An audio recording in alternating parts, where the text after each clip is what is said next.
عمر بن میمون کہتے ہیں، میں ایک دن کوفہ کی گلیوں میں گھوم رہا تھا۔ میں نے دو لوگوں کو آپس میں جھگڑتے ہوئے دیکھا۔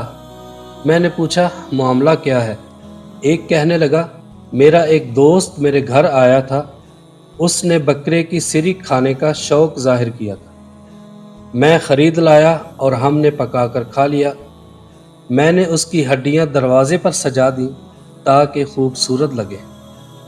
یہ پڑوسی آیا اور ان ہڈیوں کو اٹھا کر لے گیا، اور اس نے ان ہڈیوں کو اپنے دروازے پر رکھ دیا تاکہ لوگ سمجھے کہ اس شخص نے وہ بکرے کا سر خریدا تھا۔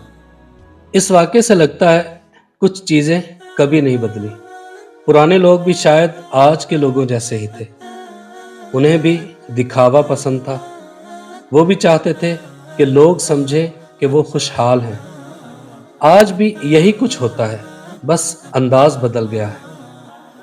اب لوگ سوشل میڈیا پر تصویریں لگاتے ہیں تاکہ دوسرے سمجھے کہ وہ بہت اچھی زندگی گزار رہے ہیں۔ میری رائے میں وہ بکرے کے سر کی ہڈیاں جو پڑوسی نے اپنے دروازے پر فخر کے لیے رکھی تھی، آج کی سوشل میڈیا پر کھانے کی تصویروں سے کچھ مختلف نہیں ہیں، بس دکھاوا کرنے کا انداز بدل گیا ہے۔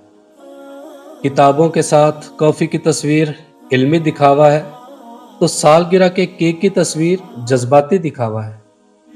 جیسے کہنا ہو، دیکھو ہم خاص ہیں، ہمیں محبت ملتی ہے۔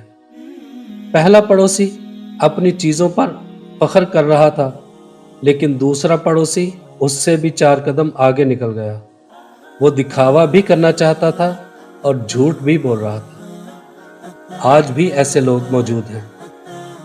کچھ لوگ دوسروں کی تصاویر چوری کرتے ہیں، پھر انہیں اپنی بنا کر پیش کرتے ہیں تاکہ لوگ سمجھے کہ وہ پڑھے لکھے ہیں، یا یہ کہ کوئی انہیں تحفے دیتا ہے۔